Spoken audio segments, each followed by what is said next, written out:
or just mute it or put on a mic or something. Oh yeah, okay. Or headphones or something. No, I got it. I just muted that one.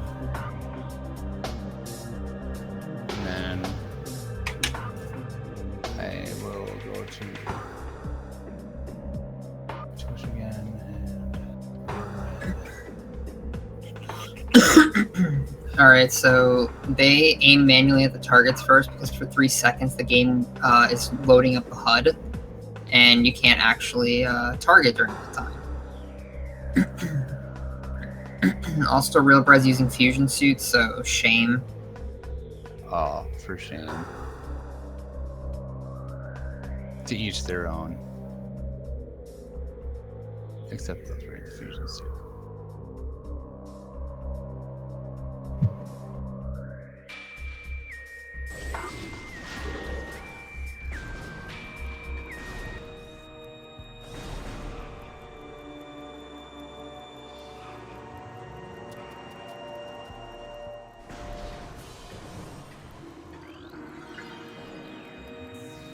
So it's definitely a solid opening from RealBreak. RealBreak has been running for like a couple months, so the speed at which he's improved has been incredible. And Edzan is, I think, at the same point. Yeah, a little, just barely ahead. What's the delay? Yeah, I have more of a delay on Edzan's stream. Let's see if I can fix that.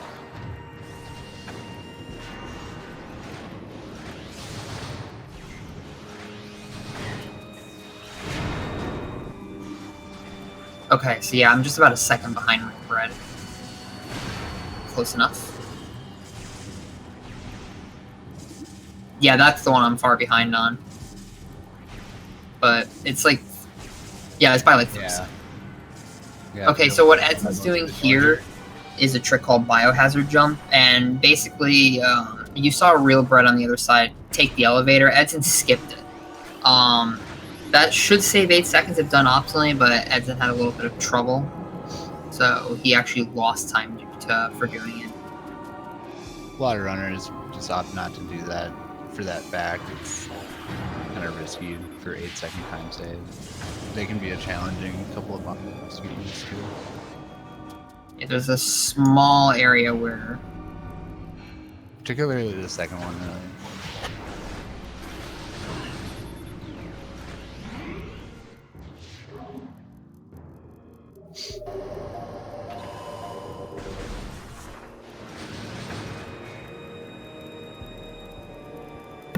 Edzan's taking a safety save. He did? Yeah, he did. Oh, I wasn't in. Yeah, he's probably very worried about yes. About not falling. There's one when you actually get out of bounds. There's a chance that you can fall all the way down in the previous room, and that room is very far down. You're not getting out. RealBreak do inbounds or out? Evacuate immediately. Evacuate immediately.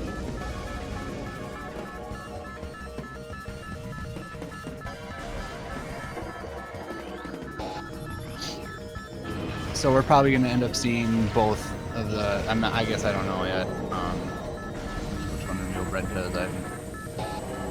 Yeah, RealBreak. So, he's going inbound. So basically, we're going to end up seeing both of the methods here that are used to escape the frigate. The major benefit of the out of bounds, apart from being quicker, is you skip the lengthy cutscenes that take place at the end of the inbounds, both in the Ridley room and losing your items and whatnot. So if done optimally, it can save quite a nice healthy chunk of time, though it's very, very challenging to do optimally all the time. Okay, so you're seeing Edzan dropping onto a certain point here. That's to hit a load trigger for this next room.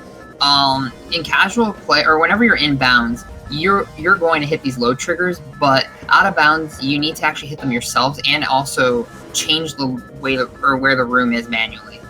And what you saw in this room in the elevator is Edzan doing what's called ether jumping. The simplest way to explain this is every room, it has an invisible box surrounding it, and there's normal physics inside that box. You can jump move around your everything's good there. If you're outside of the box, you're in a zone called Ether, and in Ether you start going up very slowly. It's like pixels. You can barely see yourself going up, and if you go from in the box, or sorry, if you go from out of the box in the box, you have a 3-frame window to jump. And so he just chained 3-frame windows after 3-frame windows in order to And edzan with a pretty solid escape, he hit 5. So and that's a pretty big benchmark for anybody doing the frigate, because that the best known inbounds times are 4:30. So right there, you're already guaranteed a half a minute time save. So yeah, 5 is a pretty decent benchmark there. All right. So on RealBreak's side, he's been using dashes in various places because scan dashing is one of the fastest forms of movement because there's no sideways speed cap. Also, the morph ball physics in this game are actually pretty good because they actually represent how a ball works. If you're going down a slope, it will speed up, and if you're going up a slope, it slows you down. So when he was going up a slope, he was unmorphing. Even though morphing is normally faster and going around morph ball is normally faster, going up a slope is actually slower. So he switched to human sandwich just in order to avoid having to deal with that.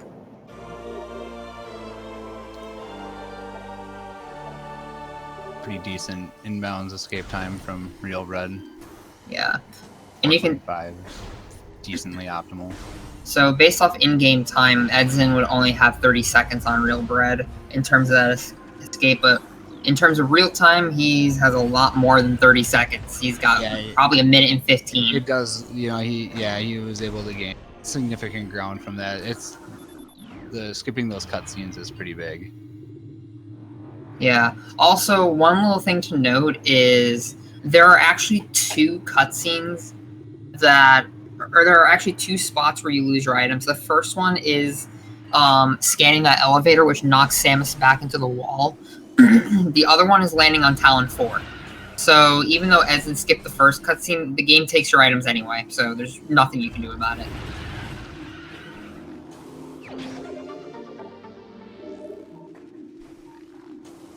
So yeah, even though there's an item loss skip in Echoes, we have yet to find one in Prime, just because the second place you lose your items is tied to a cutscene you can't avoid. So we were talking about the kind of the mechanics, the frigate still when it happened, but you saw both runners basically from the ship. RealBreak just got done doing it. They did a scan dash technique and landed on a rock that is to the right of the ship, and it actually allows them to get space jump as the first item in collection order, which what was it, like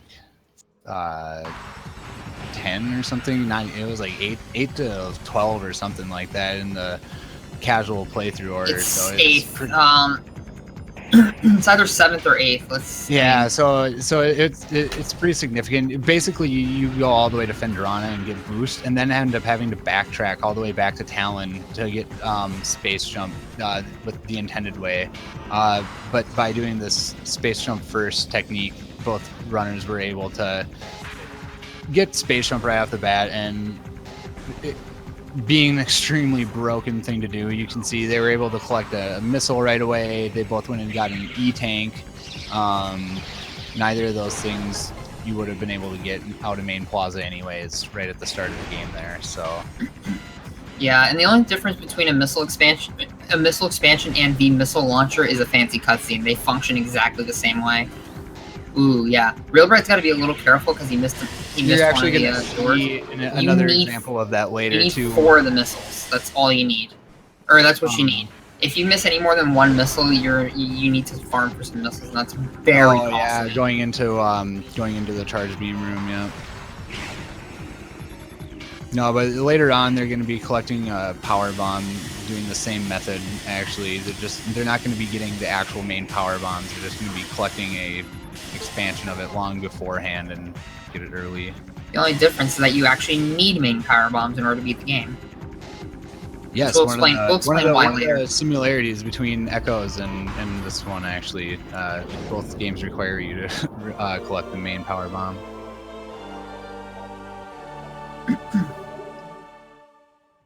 Yeah, RealBreak's trying to get up. One of the reasons Space Jump is so broken is because you can get through areas in ways that you aren't supposed to. As Pitsky mentioned, you can get the missile expansion and the energy tank. Oh, this door is really weird. That RealBreak came up to. Normally, that door is not supposed to open until every adjacent room is loaded, but that room is one of the first ones to load. So if you just open up the map, then it forces that door to open. It's only that door. Like this room, for example, has the same thing. It won't open until the other adjacent doors or other adjacent rooms are loaded. But opening up the map does nothing for that door. We have no idea why it's just that one door.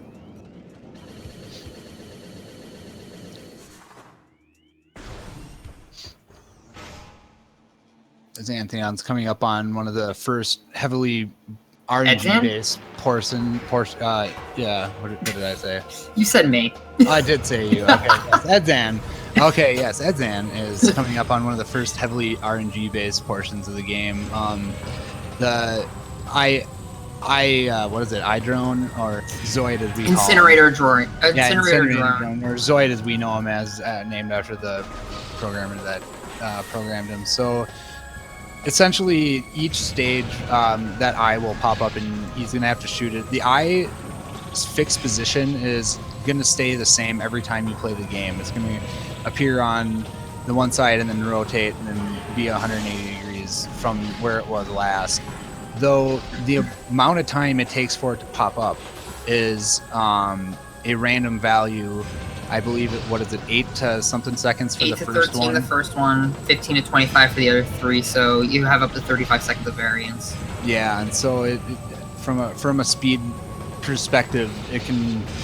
It's just one of those things you just gotta deal with it and hope that you finish it as the music's looping. Basically, they say that's a decent one, but to be good, you want to get it before the music has looped. If it's well after, you know it was a complete crap. Luckily, this game is not as optimized as, let's say, Super Metroid. Because, for example, in Super Metroid, anyone who goes for world record attempts, if you get a bad Phantoon cycle, then you need to reset. That's not the case here. You can save that time.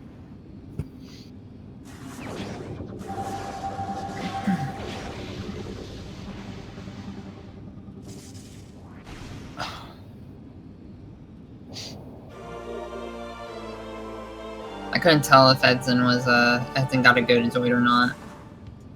It was all right. He lost like 6.5 seconds. So. Yeah. Well, and I mean the music was just it had just looped before he finished, so it probably was just above substandard.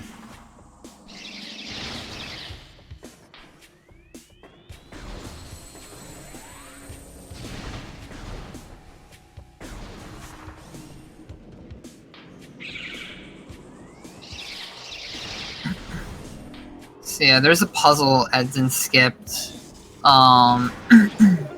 that opens up a lock, but he's not going to do that puzzle at all because he's going to go out of bounds later. And Edzan's taking a safety save here because there is an upcoming trick that is one shot. If you fail it, you lose about maybe 8 minutes. It's essentially a reset for most runners.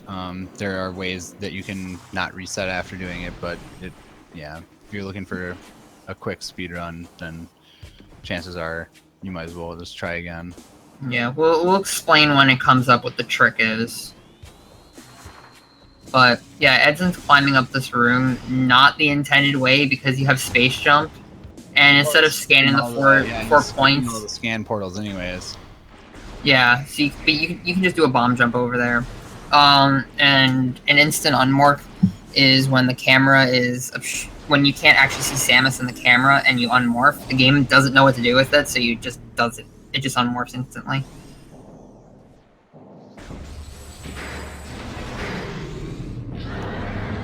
RealBreak also skipping the.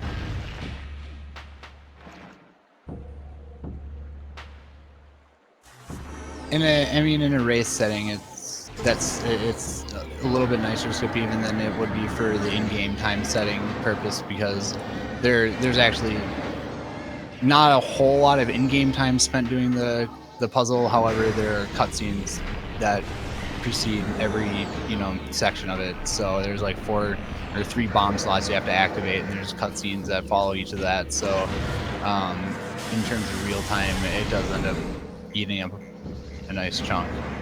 Yeah, so because we optimize by in-game time, there's some tricks that are done that don't save as much time as you might think. Like, for example, going over that wall, if you don't make it over there first try, you're not saving any time. And that seems a little bit strange because of the cutscene, but since we optimize by in-game time, the in-game timer only works when you have control of Samus.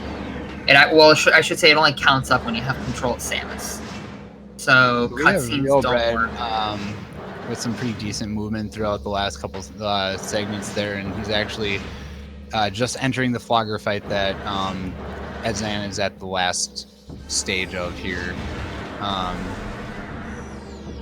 Flogger is kind of a broken boss. Casually, you might remember having to go around this room a bunch of times and hit these mirrors as they fall, and each time another mirror falls, and Flogger will do his best to hit him back down and end up playing kind of ring around the rosy with Flogger. Well, there's 4 bomb slots that you end up being able to hit from knocking the mirrors down, and their hitbox actually just extends around the area that it's sitting on, so you can just be right next to it on the rock that Flogger is sitting on and just lay a morph ball bomb, and it actually damages Flogger the same as if you were to roll inside of it. Yeah, it's not just that. Those are not actual bomb triggers; they're damage triggers that you can hit from the outside. Because normally with bomb slots, you actually need to be in the bomb slot. It doesn't matter where the bomb is as long as the bomb's in range, but you actually need to be in it. These are like the only ones I can think of in the game that are different. Both runners choosing to go with slightly different strats there for him. There's a few different ways to do it optimally, whether it be dashing or just kind of attack manipulation, getting Flogger to do certain attacks or go a certain direction with them.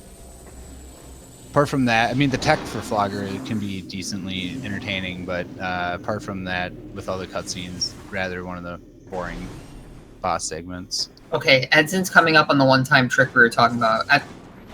In the middle of this room, there is a trigger that changes the layer of the room that Flogger's in, and instead of having the Flogger fight, you instead have the ghost fight to get the artifact of Wild. And so what edzan does is wedge himself in this corner and just bomb jumps up infinitely, manipulating the fact that because you're wedged in that corner, you don't need to worry about the bomb timer, because your bombs replenish every 3 seconds. So luckily edzan got it. If you fail that, you need to come back with super missiles and spider ball, which you supposedly are skipping both during the both are you're skipping both of those items in the current any percent route. So particularly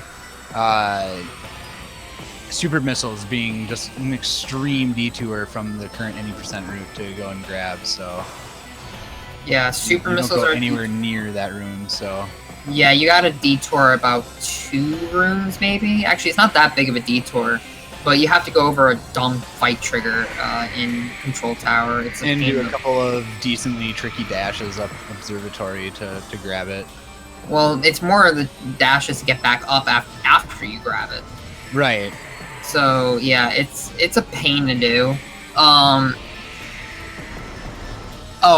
About this ghost fight, what edzan's trying to do is, and RealBreak will be doing it shortly, is attacking the ghosts at a certain point, because if you shoot a charge shot at them at a certain point in their animation, you can just stun lock them.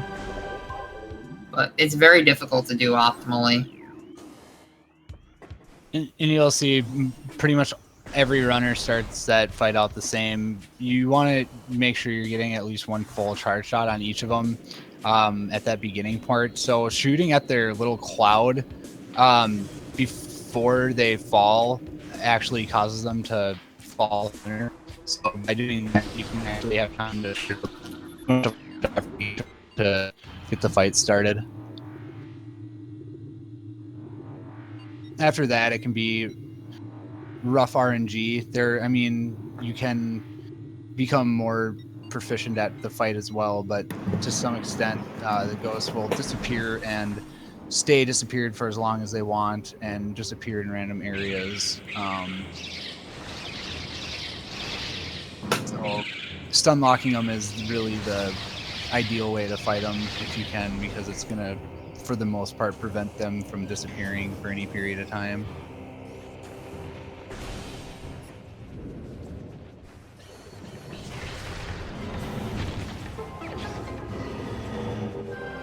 Yeah, so coming up here, Edzan just shoots 2 missiles here and gets the artifact of nature. It's not stated, but I believe the developers intended for you to have super missiles there, but it's actually just how much damage can you just need to inflict a certain amount of damage, and I believe it's tied to missiles. It doesn't exactly have to be super missiles, because it takes more than 2 missiles on hard mode for some reason.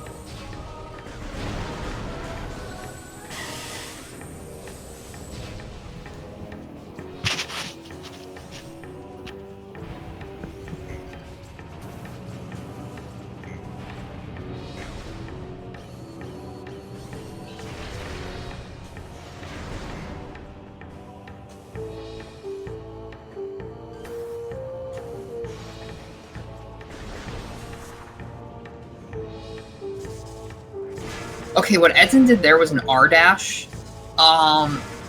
When you normally do a dash, the most amount of speed you can get is around 39. But when you do your second jump, you kind of lose a little bit of speed. It goes down to around 34. Holding R actually keeps that entire speed, but you lose control. So you can potentially overshoot that if you're not careful. Or even undershoot it. That dash is a little bit tricky, but holding R kind of keeps that speed consistent.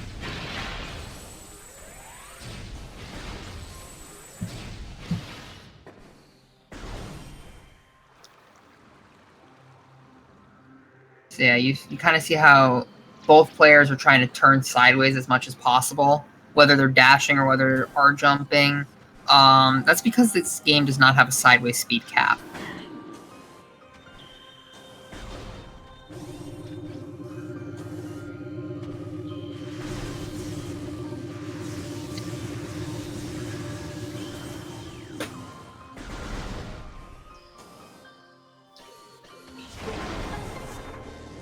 So yeah, normally you're supposed to go around, but you can just dash over here and do a ghetto jump, and you can make it over instead. That's a little bit faster.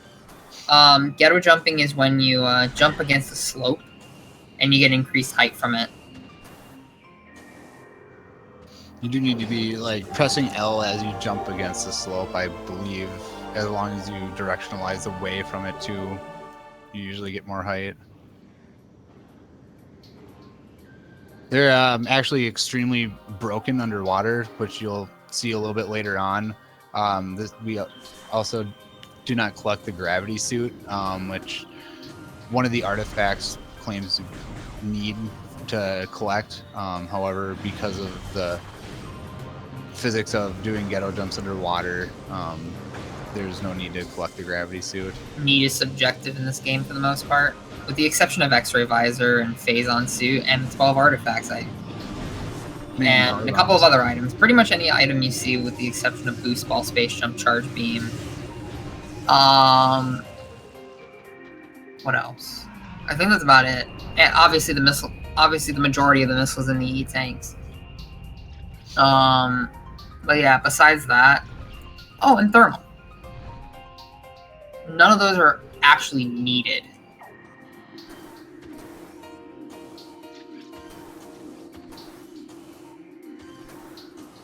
Okay, so yeah, Edson's doing a dash here to get out of bounds. RealBreak's on his way to get Boost Ball. So this is known as the Wave Sun, what Edzan is doing. It's a little bit of a shorter wall crawl here that is done basically just to set up a glitch that is known as infinite speed. In order to get this, well, it's actually the reason for the wall crawl is there's a little bit more to it than that, but essentially in order to be able to stick against a wall and spin or roll continuously, basically he's not going to go anywhere. The ball is just going to keep gaining speed. You'll see here in a minute, but to even make that wall possible for him to do that on in this particular room, he needs to get out of bounds and load this next room right here. So you'll see that room is now loaded. He's gonna clip back in bounds here through some faulty collision, and he is also basically he's loading that other room and doing an infinite speed in this room, and what's going to do is allow him to collect 2 items at the same time, one of which you would need to backtrack in order to get. So yeah, normally you need Plasma Beam for the Artifact of Sun, but this is known as the exciting portion of Metroid Prime right here. Yeah, the reason this even works is because earlier I mentioned that when you're out of bounds, you need to transition rooms manually. Normally it happens when you go through the door, but since you're out of bounds, you can't really go through the door anymore. So he basically transitioned into the room that's in between this one and the wave beam room. So the game thinks that we're in that room. So it causes some weird things to happen with collision in the other room that you're not supposed to be in right now. So it allows him to get stuck against this wall and start. If he holds left, Samus is just going to spin continuously to the point where the game actually doesn't know what's going on anymore, or kind of doesn't know what's going on anymore. It has this like really high speed. Well, essentially, for 1 frame, it ends up setting his speed to infinite, and that basically, to activate it, you boost. You'll see he laid a bomb. That was to separate himself from the collision, but then the boosts immediately afterwards were done to activate the infinite speed. He essentially hit like every single possible load trigger that was in the area that he was loaded into. So that was A, the room he was sitting in, B, the room that he was telling the game he was going to, and that happens to actually supersede a boss fight as well. You fight a boss and a series of mini bosses to get the wave beam, but he was able to just skip straight to the end cutscene of that and collect the wave beam, simultaneously collecting the artifact that's 2 rooms away, because he boosted and hit everything at once. So RealBreak seems to have a little bit of trouble getting back in bounds. That collision can be a bit tricky sometimes, but he handled it very well, being able to get back in. Luckily, he didn't fall. It's that's one of the spots where if you've messed up trying to get back in, you're likely to fall there. And this is one of the least bad wall crawls to fall in, I guess, in that room in particular, because you can just kind of do the same series of jumps to get back up. But you actually don't need to learn a lot of time. You don't need to learn ether jumping at all, unless you fall in the first room. The first room has a really insane box. Yeah, a lot of runners like to reset if they fall in Fendrana shorelines. That's kind of a brutal The other one. rooms have a very the box is very small, so you actually can jump up to the door and not really worry about it. All right, so RealBreak got wave beam, and the artifact. It doesn't show that he got the artifact of Sun, but the cutscenes pretty much overlap each other, so he does have it.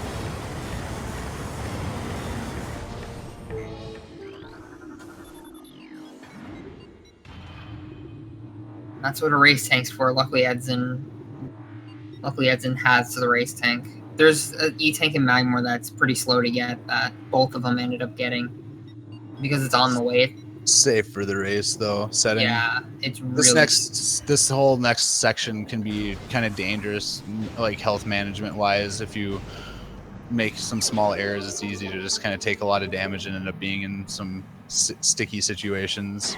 Yeah, Magmore heading over to not Torvis. Wow, I'm mixing up the two games. Magmore heading to Talon.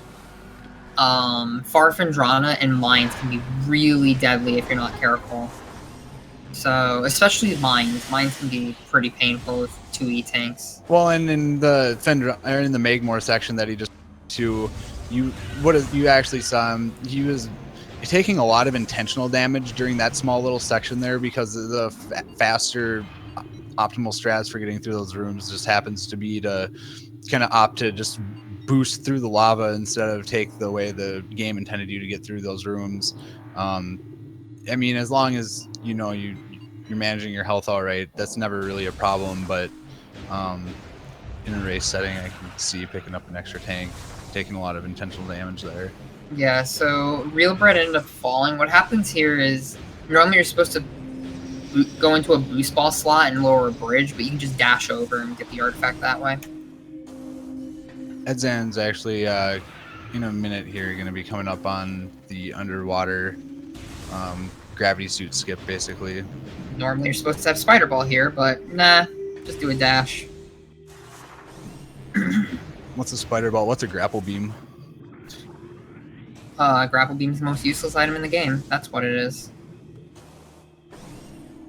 This is a really good life giver split for Edzan. To be able to get up that water right there, normally the game was trying to tell you with the limited movement that it wasn't possible. However, pressing up against that wall and holding L as you at it, you just get like ridiculous height, basically. It's actually possible to clear that with one jump. You don't even need a space jump to get up there. Oh, he almost got the hole-in-one.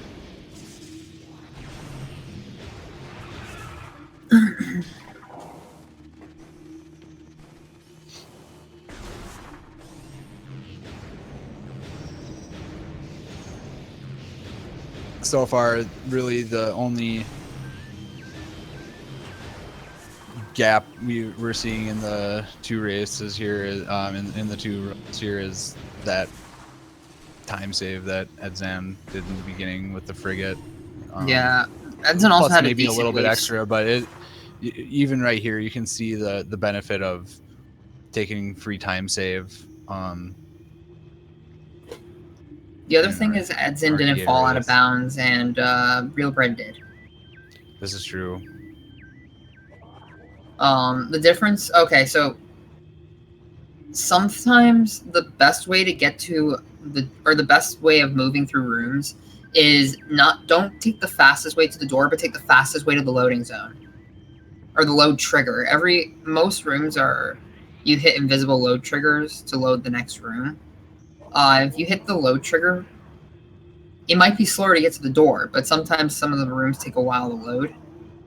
And if you hit the load trigger beforehand, you won't be sitting and waiting at the door. And you can see that Edzan right now is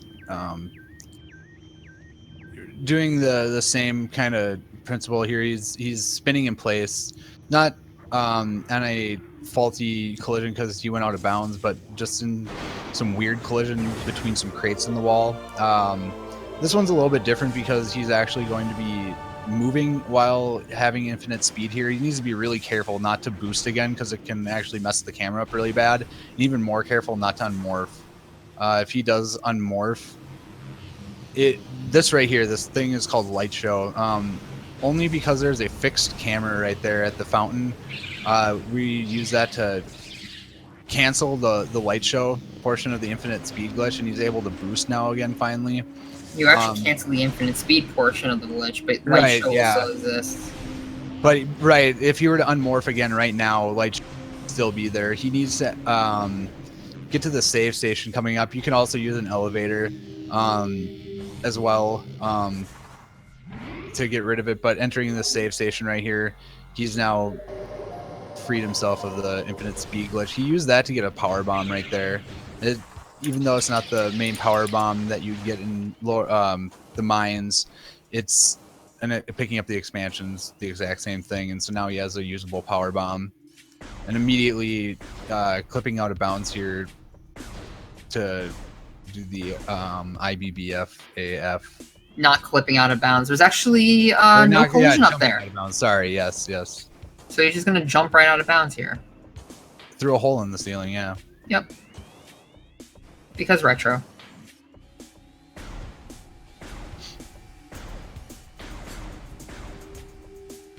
Right here, he's just a little bit slow right there because it's really go too fast and get stuck in the energy core is like invisible collision right there, basically. But because it's not loaded yet, depending on how you get stuck in it, you can actually just basically soft lock your game and not be able to move or do anything.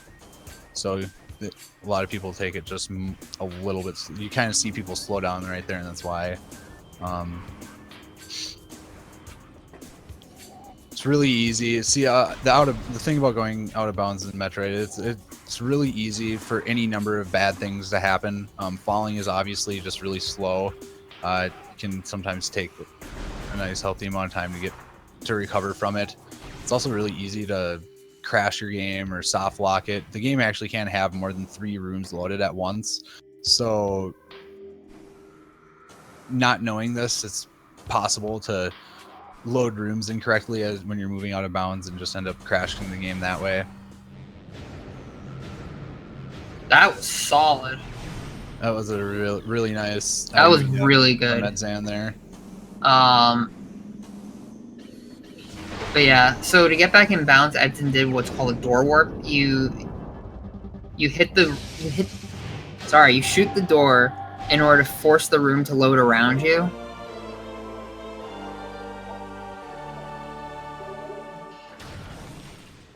So yeah, now Edzan has Ice Beam.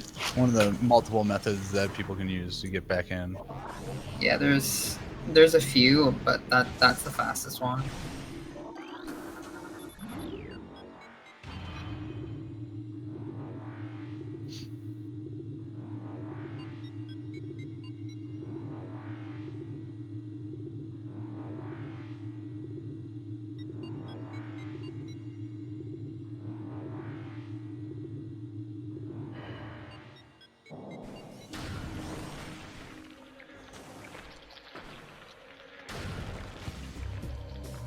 So here you see Edzan going to what was actually like intended to be one of the last rooms you visit in the game.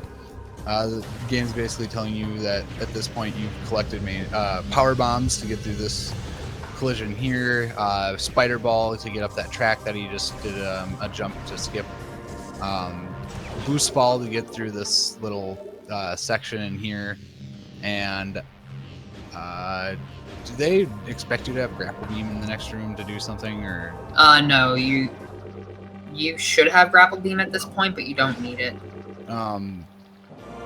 Yeah, no, well, he's just, yeah, okay, the reason I was, he's gonna be doing a method to get back out of this room, that is much faster than what the game intended you to do.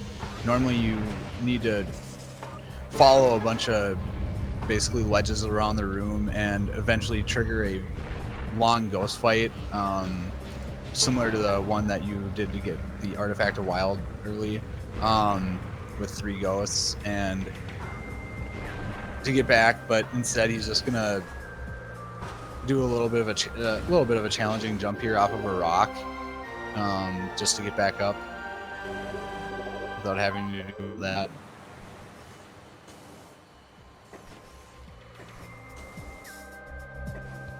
Yeah, luckily this rock exists and has collision you can stand on. Although it's a pain sometimes to land on that rock and then you just R-jump across.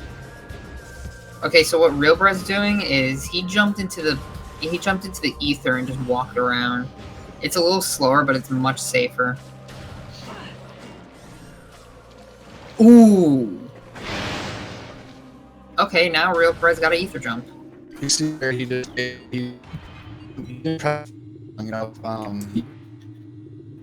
indicated had more than she did, and it ended up just a lot of rooms when you're out of bounds are like this. They have a little gap basically around the whole room itself where it's possible to fall before you actually make contact with any of the collision in the room, and you fall to the whatever height that floor of that room would be at.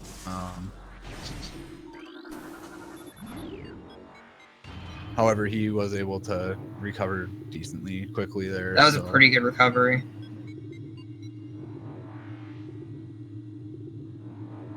Okay. Falling in the room, falling right here would have been a lot more devastating. This is probably the worst room to fall in. It's also possible to do so before this room has been physically loaded, which causes there to be... Yeah, he fell. See, but now at least he doesn't have to do it blind. It is possible to do this, or it's possible to fall down here without having Hall of the Elders actually loaded visually, and it means that everything is still black the way it was, and so you basically are trying to do this completely blind. Yeah, it's hard to recover from that. Alright. Yeah, so Edzan's on his way to get Plasma Beam right now. We'll see here if RealBreak opts to try and find a corner of the box. It's a little bit easier to ether jump if you find a corner, because essentially when you fall, if you mess up one of the inputs, which is very, very possible to do, given as Xanthia mentioned earlier, it's like a 3-frame window that you have. Possibly rip his stream for a moment too. I'm not sure what's going on with that, but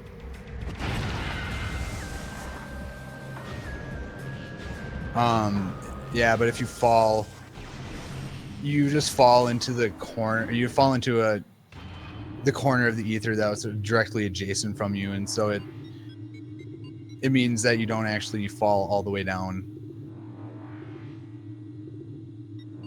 You don't have to find a corner to ether jump. It's just a little bit more consistent for runners getting used to out of bounds mechanics, given that there's a lot less of a punishment for failing it. He did fall again, however, though, it looks like, so that's unfortunate. Ooh, yeah. Oh, well, he didn't fall all the way down from... Oh, no, he's... Yeah. He fell all the way down again, yeah. Watching his stream, Edzan did an art jump to get across a portion, or to get across a room where you're supposed to have Spider Ball. And here, you're skipping just about every major item the game wants you to have as well, except for Boost Ball, obviously, right there. Right there, he actually, just getting to that spinner first right there, the game actually wanted you to have Grapple Beam. But yeah, you're supposed to use Grapple Beam jump right over to it, yeah. Yeah, you're supposed to use Grapple Beam from the other side. Right, yeah, but then here at the top here too, you can activate a bomb slot here. It's going to reveal this really lengthy spider ball puzzle that literally wraps around the entirety of the room.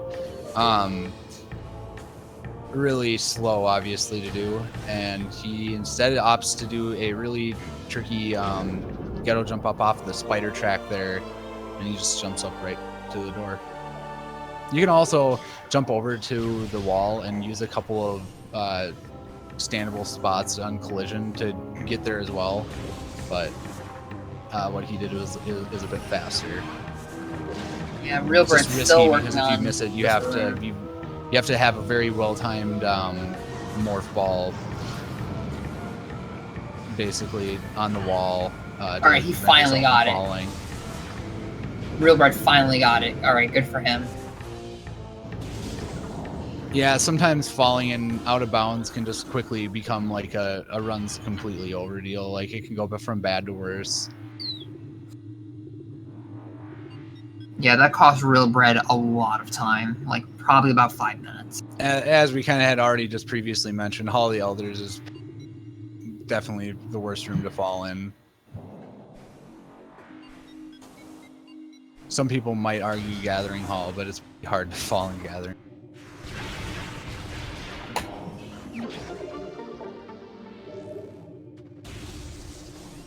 whereas in Hall of the Elders, you actually have a few tricky jumps you need to execute in order to scale the room properly.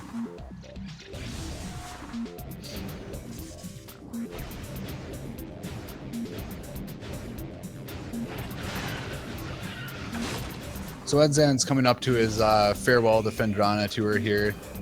This is the last time you're gonna be seeing Phendrana. He's just going to Far Phendrana to collect a necessary artifact here, and basically thermal visor on the way out because it's right there. As Xanthion mentioned earlier, you don't actually have to have it to beat the game, but fighting Metroid Prime Essence without it can just be a kind of a headache. So it literally actually just saves you time to get it, seeing as it's right there on your way out. Oh, Edson shot the door of the charged plasma shot because it actually will hit the door.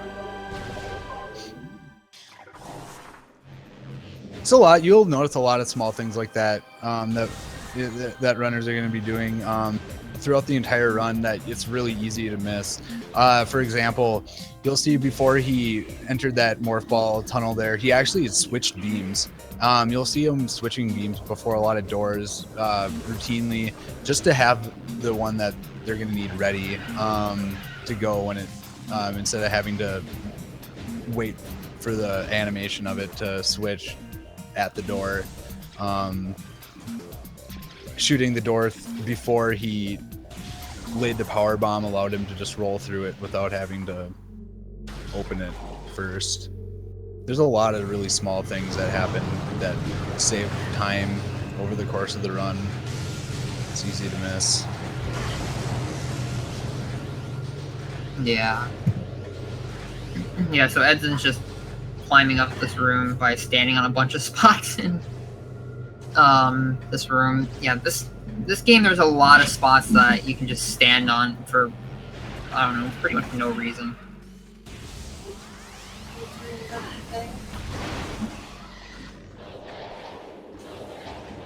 Right here, he just needs to be a little bit careful how he scales this room, because it's actually possible to move kind of like incorrectly. I guess I don't fully understand exactly where it is that it's just sometimes you kind of get the feel for it. There's just certain ways. It's like if you're too fast, I feel like sometimes this pirate at the top breaks that glass, but he actually won't if you mess up your movement through that room.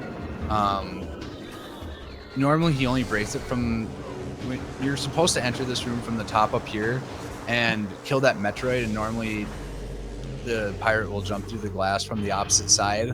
But for whatever reason,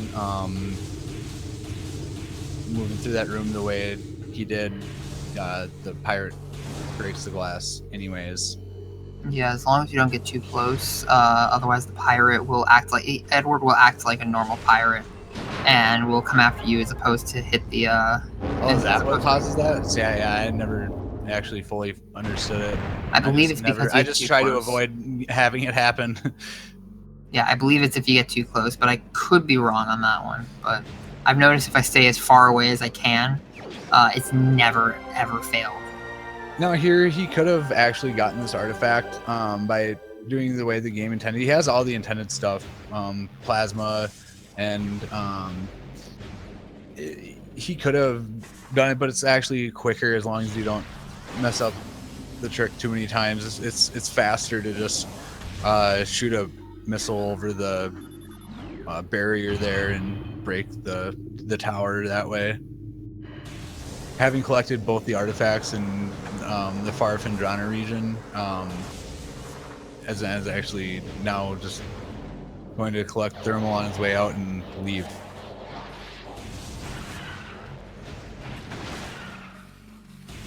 Or I'm sorry, already did. Now he's just, or no, he didn't.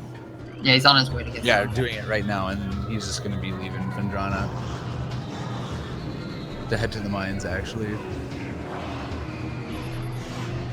All other sections have been hit, except for Chozo, which I'm going to go and collect one more artifact in.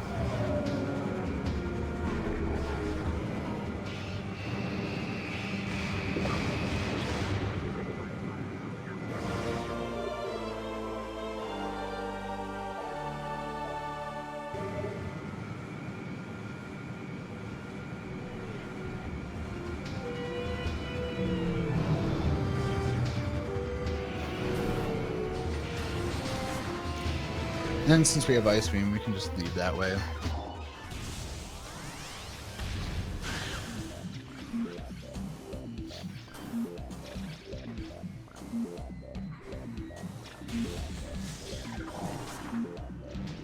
What RealBreak is attempting to do here, you saw edzan different technique. He did a bunny hop R jump, which has some just kind of advanced movement mechanics behind it, to get around that lava pit basically that they want you to spider ball for.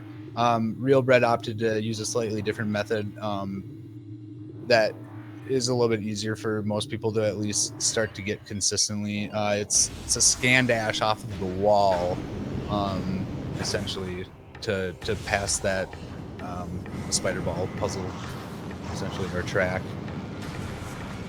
It's just another room that the game, or just another reason that we don't need to collect spider ball. Again, the term need is subjective. So yeah, yeah, the game rather tries hard with certain items. It's just certain items like the beam combos, except for super missiles, which they hint at you needing a couple of times. Like for example, the way to collect the way to collect wild, the proper way, you actually do need super missiles for. That's the only one of the 3 beam combos that you actually even like that the game even tries to tell you that you need. The other ones are just kind of fun for OP status. Just they're overpowered and they do eat up a lot of missiles though. But there are certain items like Boost Ball and Spider that the game tries very hard to tell you that you need it to get through the game. But determined as we were to skip those items, we found ways around it.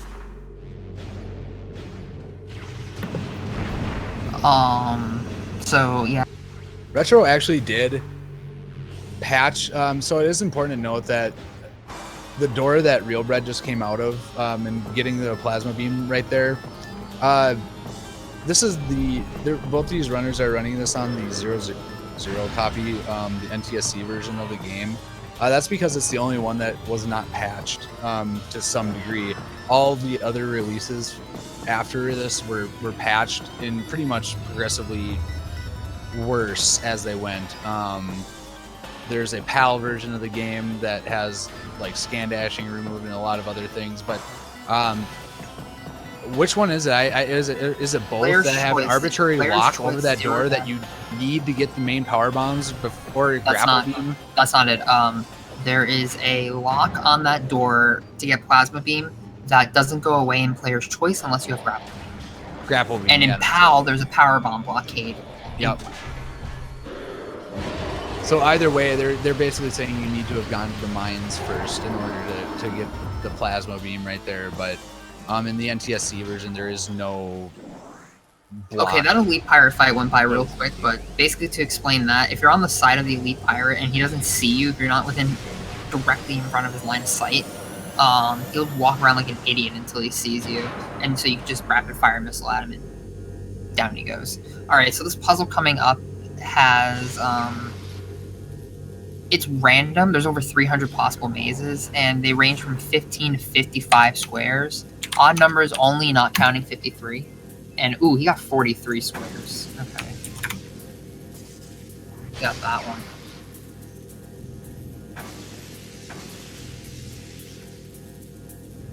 Yeah, shout out to Miles. Miles created a program that if you input specific sides, then you can check which maze it is.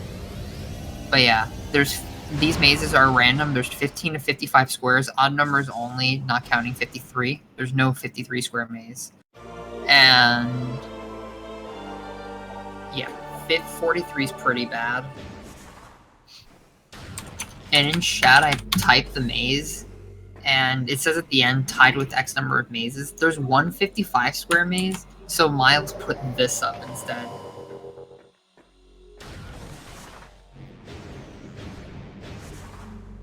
Yeah, Edison taking a save there because he was low on health. The next couple of rooms being particularly can be nasty if things go wrong. Yeah, they can be pretty dangerous. But yeah, just to give you an idea, the Power Maze board is a 9x7. So that means a 55 square uses all but 7 of the squares, or 8 of them. Sorry, 8 of the squares.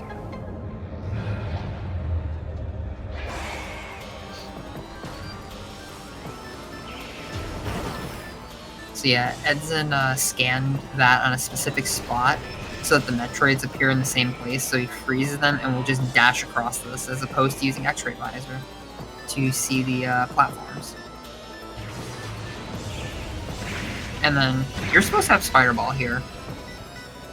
But tricky jump up to this thing here allows you to skip that. And then you can either dash off a Metroid by freezing it, or dashing off of that missile there.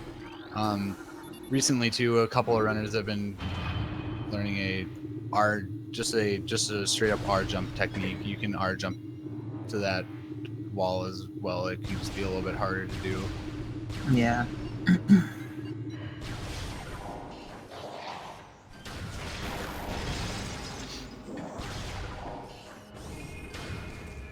He would have gotten lucky there.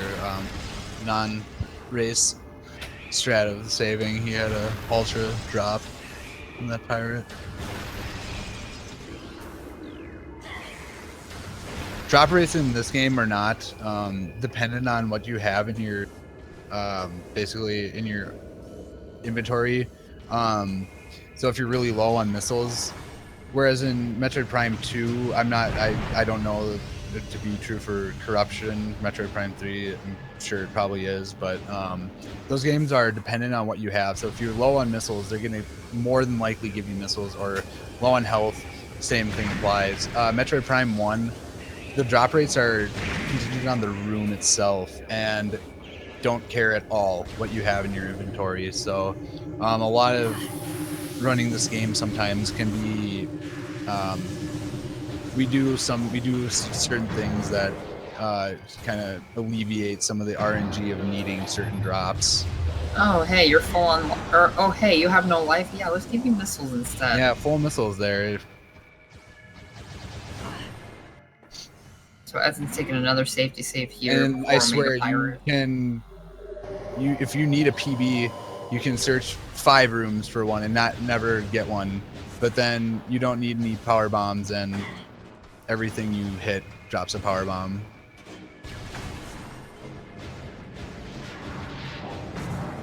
It's one of the things that runners like to complain about in this game. It's just the bad drop rate RNGs.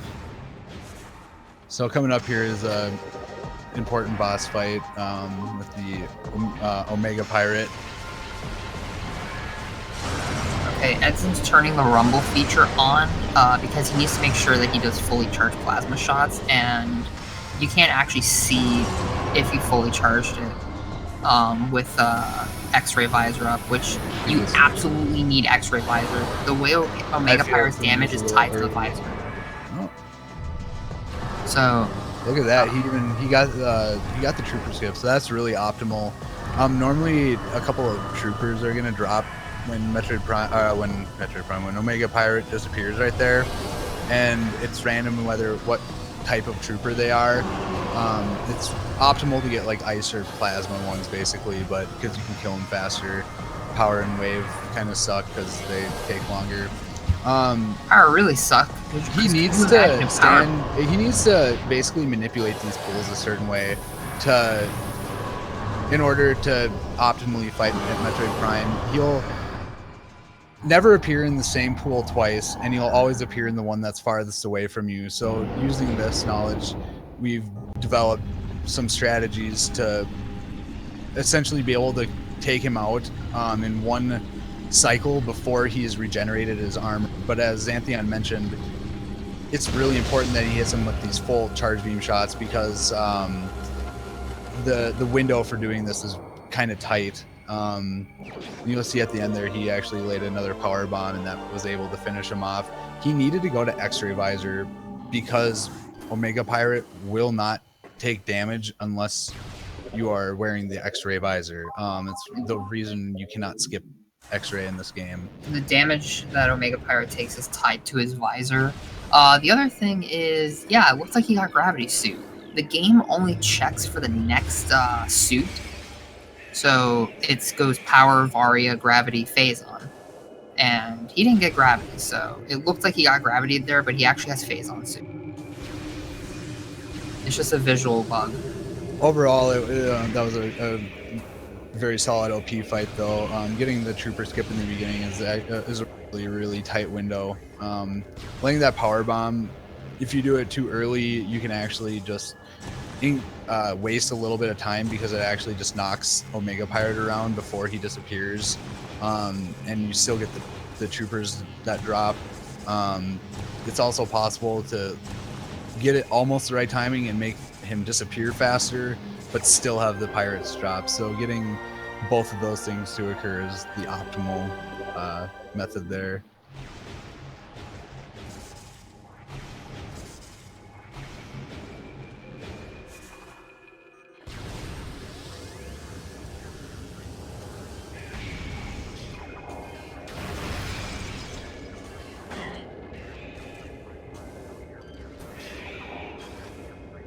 Yeah, so Edzan needed to backtrack to get the Artifact of Newborn. There is a way you can get the Artifact of Newborn early, but it requires a very tricky clip by using a glider to push you out of bounds in a pretty specific spot. So as of right now, only two runners do it, so it's not something that most people have incorporated into their route.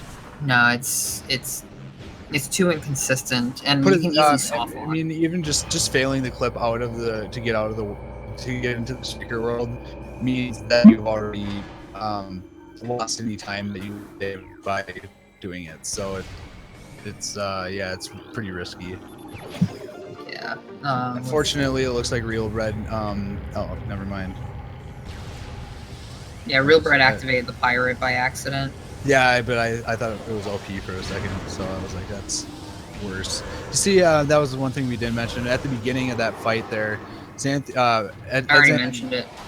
Yeah, he boosted outside and cuts as it started. This allowed him to Mega Pirate in the cutscene still, in his like waking up phase, and he has the same mechanics as the other pirates do, where if you strafe around him without making eye contact, he's not gonna initiate combat with you. So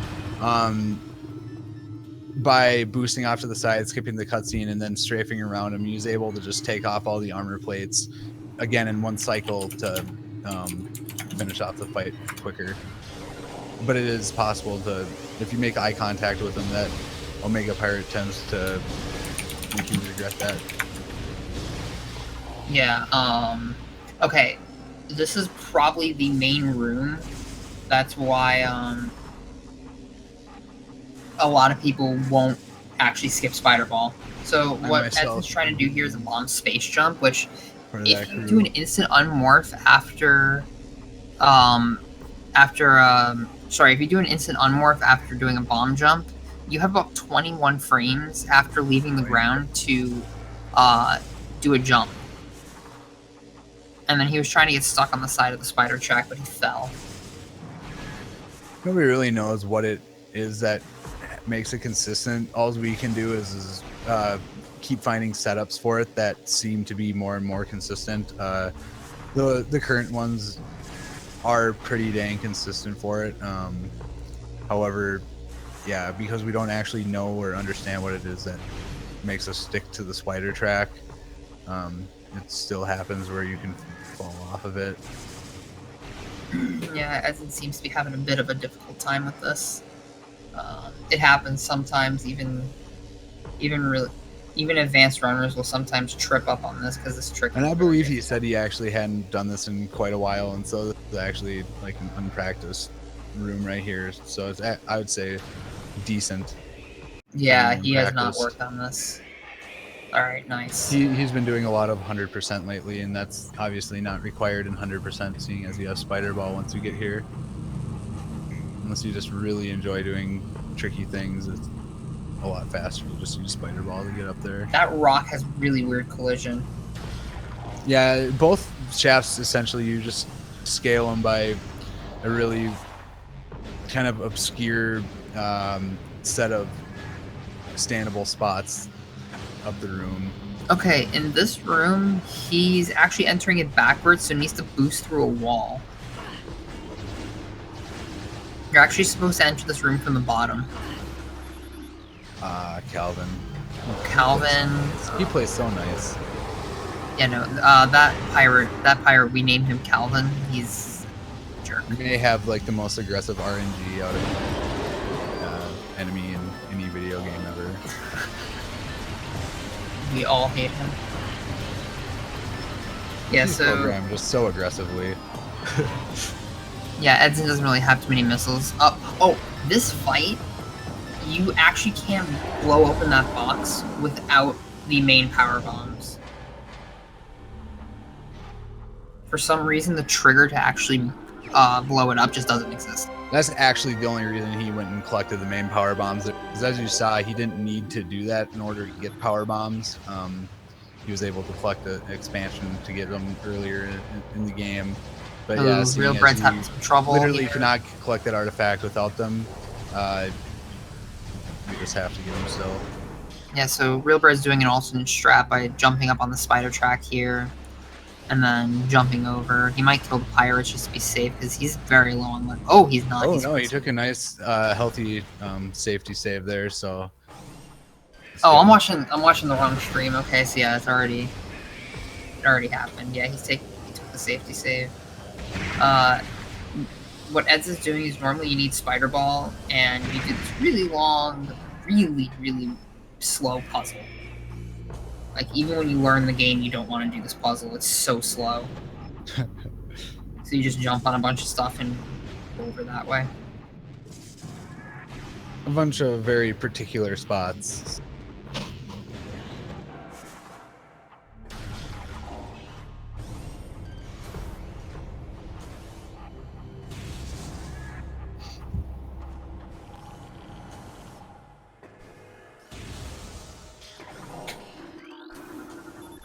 However, the mine's now completed for edzan. He's able to leave and go and collect the last free roamed artifact that's still out there in Chozo Ruins. Yeah, edzan's going to get the artifact of world. Actually, I'll explain this once he gets up there, but he's going to be doing a little trick to skip a ghost fight.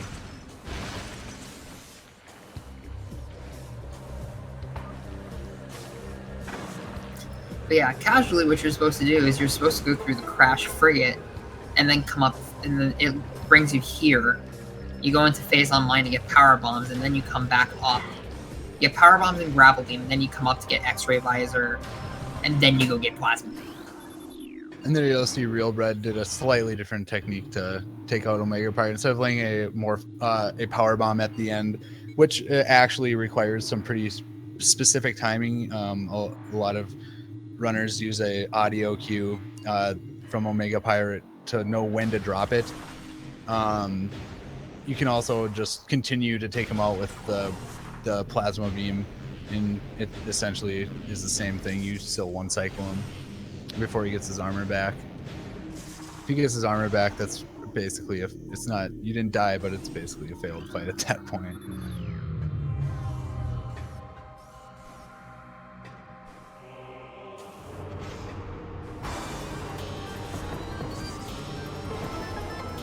So he didn't skip the ghost, unfortunately, but he was able to get to the post first.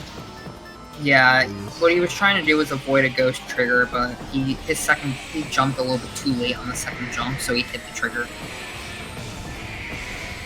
There's just a series over the trigger, and then you have to roll off of that little platform and land on that peg again with a unmorph, and then jump back over to here in order to skip that ghost. So can be kind of tricky sometimes. Yeah, the Phazon suit's a little, in terms of the fusion suit, the Phazon suit is a bit of a vomit orange. It's a little bit better. It's actually quite a bit better than the Varia suit, but it's still pretty bad. The only good suit in fusion is Power Suit. I think the person who came up with the visual aesthetics for the Varia suit had like a stroke while they were doing that or something. It's really, really bad.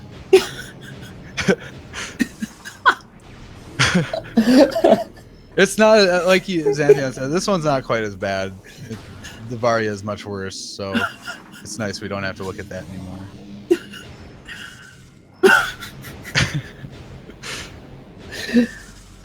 I've a pretty I'm not on the fan side of Fusion Suit. Again, to each their own, but that's just not my personal fave.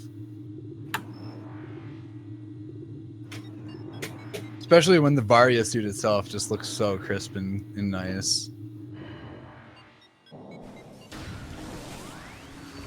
Really, for being a 2002 release, this whole game just it does look rather nice.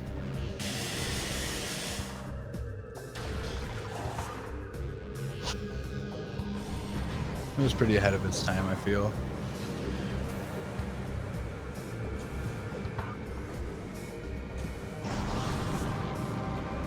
And then using a couple of bunny hops there after that dash to move a little bit more optimally towards that door.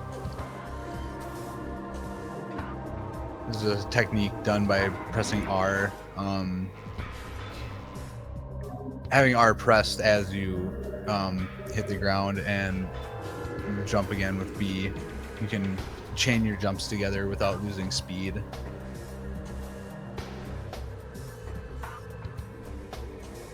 And you'll see at least a lot more of the advanced runners using this technique to pretty much go everywhere in the game. It saves a lot of time learning how to do it.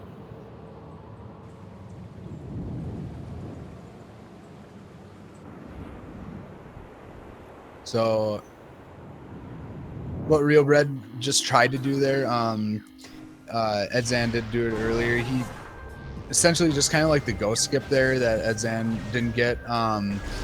You can also skip activating that pirate altogether by squeezing through a really tight gap in the wall.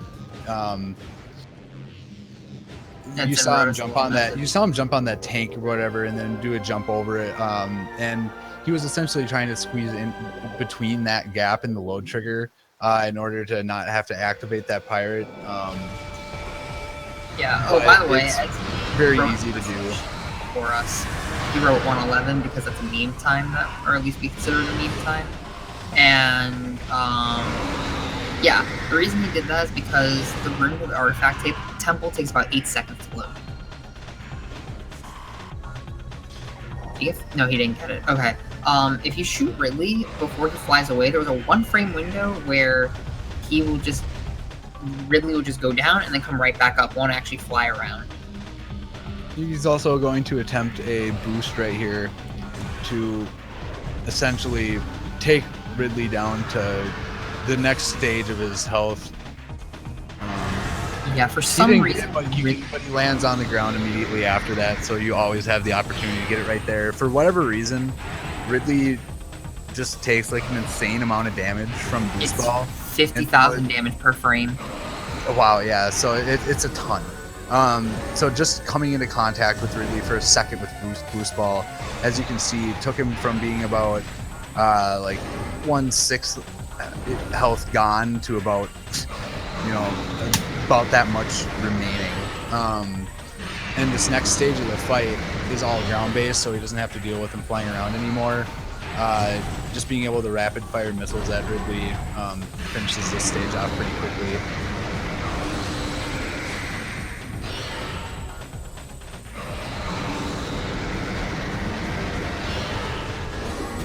Yeah, sometimes Ridley can be a pain and try to dash towards you, and Ridley's arm is in the way, so you actually can't hit Ridley unless you aim at a specific spot above him. So yeah, that Ridley was not nice at all. It's not really great to. It's better to get that shot every time because if he does dash, there's a small chance that he actually enters into a phase where he does he chains dashes together, but no longer opens his mouth up for you like that. He just kind of turns and dashes, and it doesn't happen all the time, but it's possible to have that occur, and that ends up kind of being some bad time loss right there. It's also possible for him to enter into like an invincibility phase, isn't it? Say that again? Like Ridley, where he just can't take damage. It's possible for that to happen as well. It's if you're too early or too late. Okay. I think it's within if you're 6 frames or early or 6 frames late. I don't remember exactly. There isn't a whole lot of RNG to the Ridley fight, but there's some, and it can end up costing you a little bit of time. Yeah, there's not much RNG, but a whole lot of bullshit. Fighting is what edzan's coming up to right now. The final bosses. Yep, the final bosses are coming up. Yeah, Prime can be a bit of a pain because Metroid Prime has 4 colors, 1 for each beam. In the first subchamber, she will only be in power or wave once. Second subchamber is power, wave, ice. Third subchamber is all 4 once each, and then the fourth subchamber is completely random.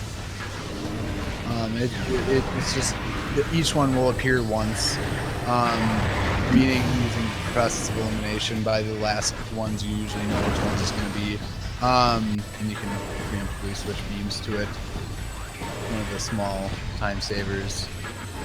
Also, what edzan's doing here is he's attempting to manipulate Prime to do that particular attack because it's the easiest one to dodge, and later on it actually also keeps him locked in the color that he is. But it doesn't keep him necessarily, but it's more likely he's going to stay that color.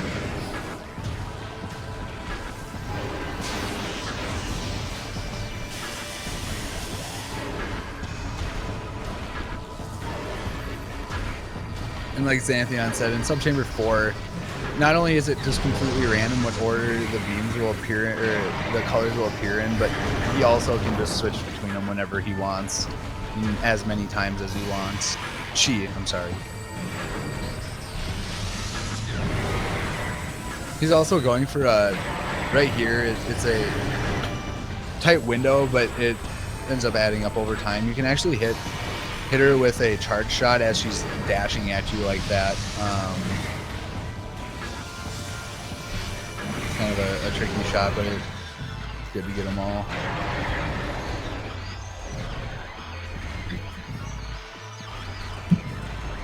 Oh yeah, this boss has way too much health, by the way.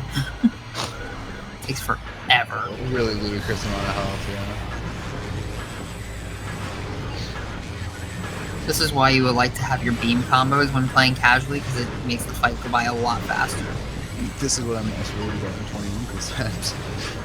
Yeah, because in 21% you don't have any E tanks. You also don't have charge beam. You don't have charge beam either. All right, let's see if RealBreak gets go skip. All right, yep, he landed on the first part. So, what RealBreak's got to do after this is roll onto the peg, unmorph, and then dash off. Hard part. This is the hardest part about it. He overshot it. Yeah, you want to take that unmorph kind of slow, but it's hard because a lot of times the game doesn't allow you to unmorph unless you've already been falling for a certain amount of time. It's really weird. That was a really good ghost fight. Yeah, he made short work of that ghost, so it didn't end up being too big of a deal. Yeah, he didn't even pull out X-ray, which makes the fight a lot easier.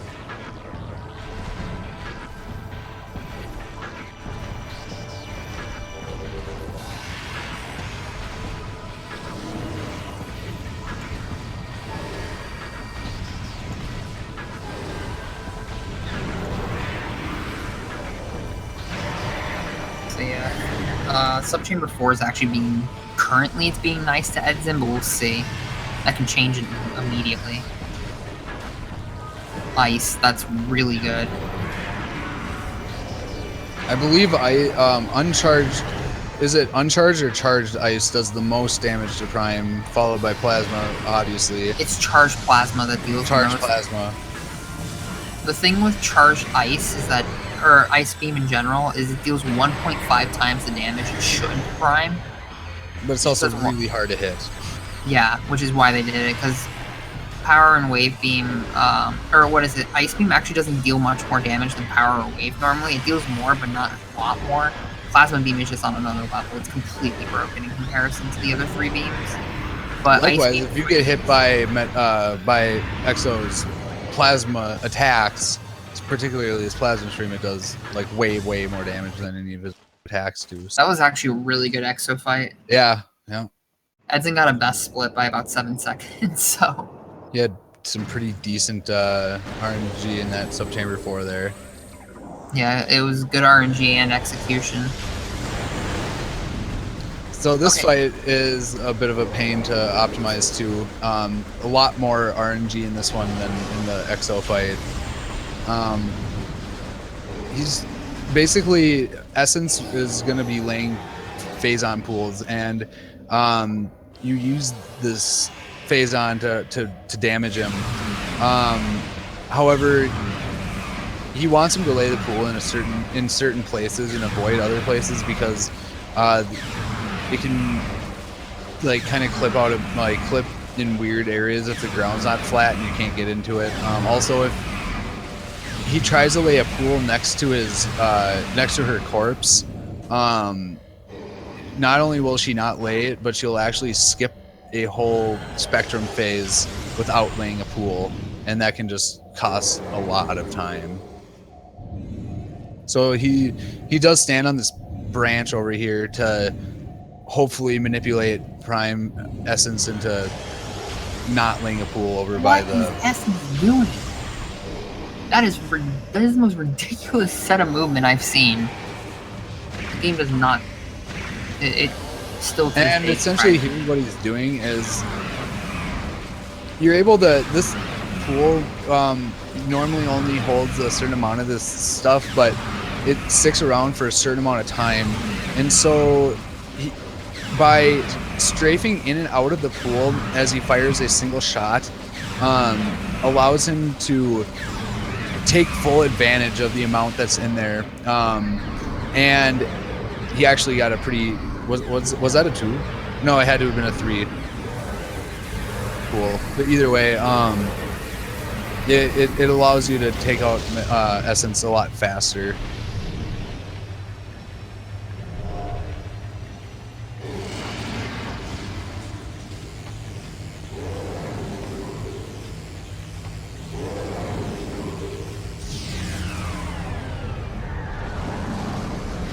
And there's the gravity suit that we never collected again. Did he get triple? It's actually pretty good.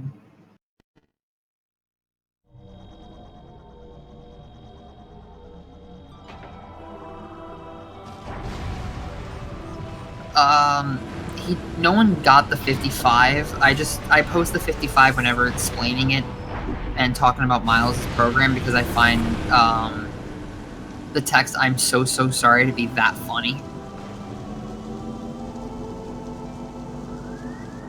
So yeah, a guess on Edzan's in-game time. He finished 1:22.51.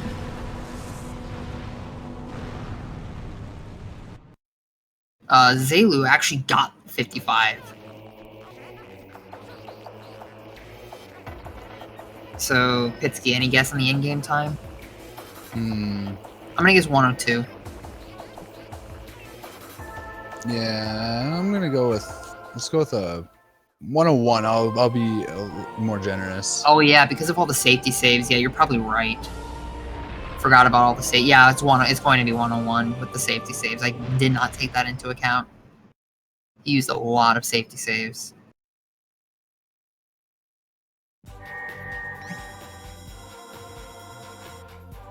Yep, that's a 1:01.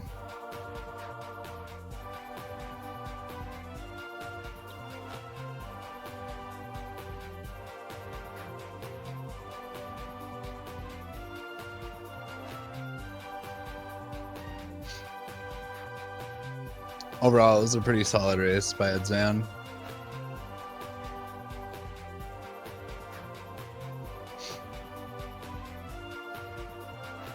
I know he was particularly worried about the shafts and the frigate escape in the beginning, so that being said, he both of those went pretty dang well, so Yeah. So now Real Bread is up on the Exo fight.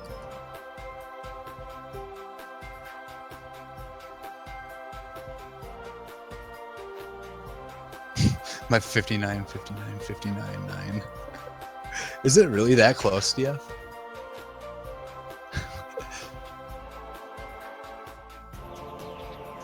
It was that close.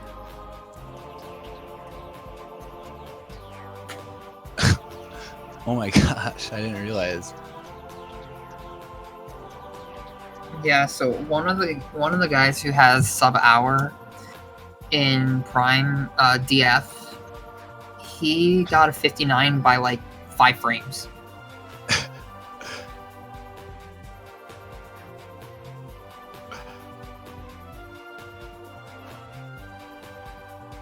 When I was retiming it, I got 1 minute. Yeah, he actually had to frame count it. That's funny.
Um,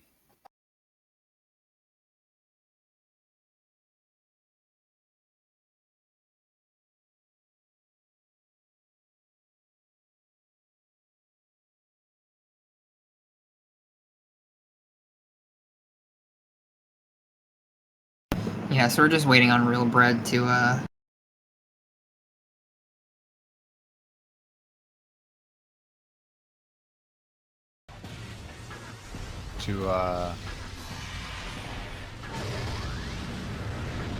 Real Bread.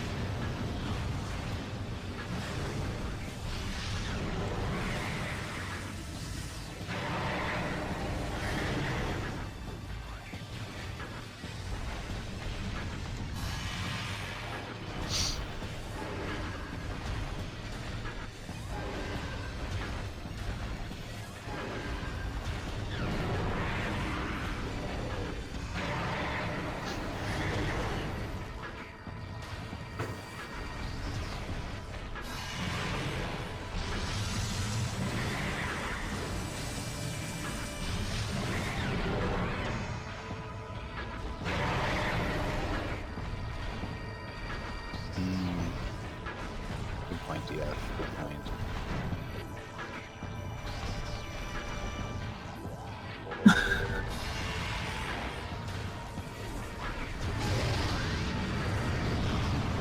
I mean, it does add an extra like 20 minutes of time It, alone, so you're guaranteed to miss IBBF or have some trouble with IBBF AF if you wear the fusion suit.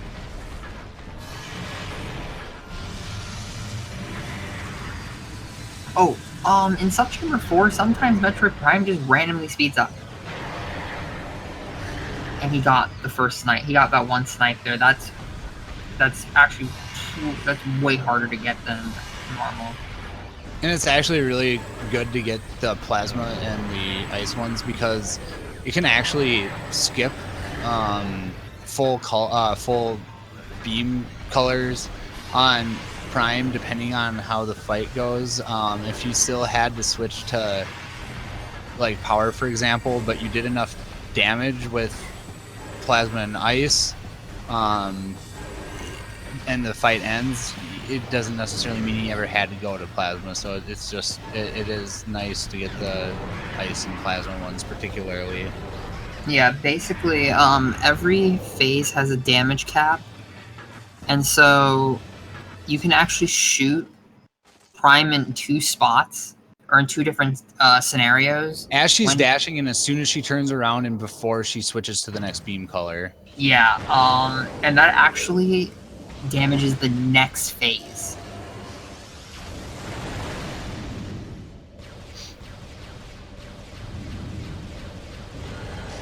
So edzan had pretty good essence art for where she later pools and whatnot. So we'll see if RealBreak can score the same.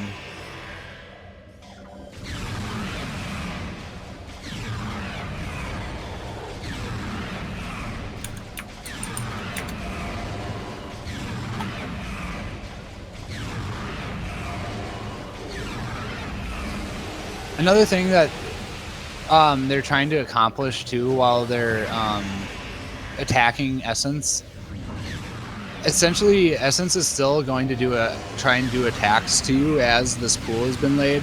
However, damaging her as she is attempting to make one of these attacks disrupts that sequence. So they call it attack canceling, and you're able to actually just prevent her from doing any of these attacks. It kind of, again, like ghosts, like kind of stun locking her there as you fire these shots at her.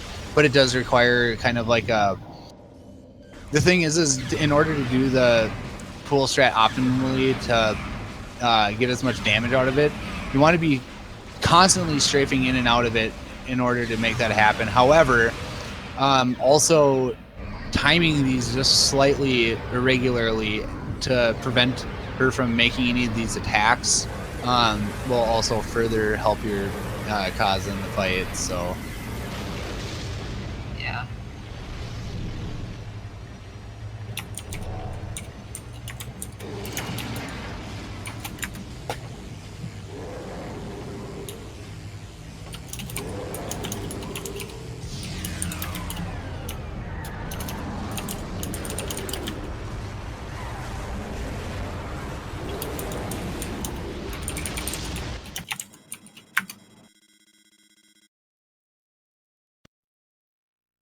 Alright, so we'll just wait to see on RealBreak's in-game time, and that's going to be it.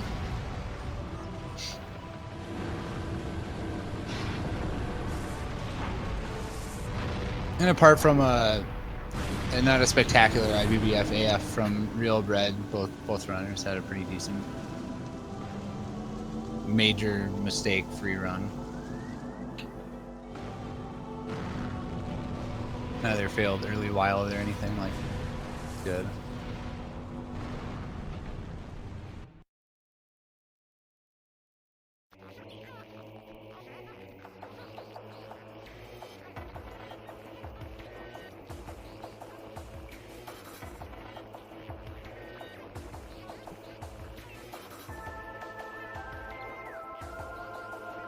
Best skip ever found in Metroid Prime right there. Cutscene skip. Yeah, so in Prime 1, you can't skip the final cutscene, but you can scroll through the credits quickly. In Prime 3, you can skip the final cutscene, but can't skip the credits. In Prime 2, you actually have to watch both. So you have to wait for 8 minutes before you can see your in-game time.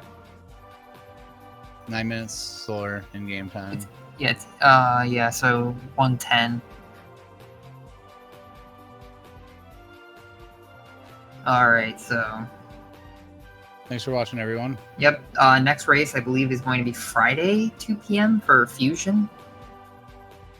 Fusion's pretty cool, so go watch that in a couple days. Alright, take care, guys.